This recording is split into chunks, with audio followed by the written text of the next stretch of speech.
Kokusundan tanıdığım tek zaman dilimiydi cuma akşamı. Hamur teknesinin bir köşeciğinde bereketi içindedir diye edilen duasıyla mayalanan, cuma akşamı saç kokutmak sevaptır kız hanım diyen ninemin sevdiği hamur işiydi en sıcağından. Saç kokutmanın sevabı mı olur ninem? Anlayacaktım elbet.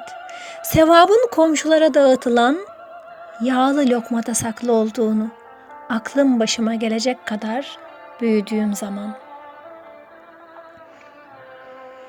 Küçücüktü köyümüz ve kocaman yürekli bir sürü insan yaşardı. Biz büyüdük. Zamanlar ve mekanlar da büyüdü.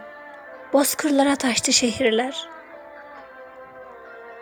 Uzaktan bakınca dost düşman tanınmaz. İyi kötü ayrılmaz. Helal haram sorulmaz. Cuma'nın kokusu duyulmaz oldu. Zaman dursa ve ben hep çocuk kalsaydım, Cuma'nın gelişini lokma kokusundan anlasaydım, Cuma'yı kokusundan tanısaydım. Şiir ve yorum Hatice Türkmen Yurtseven.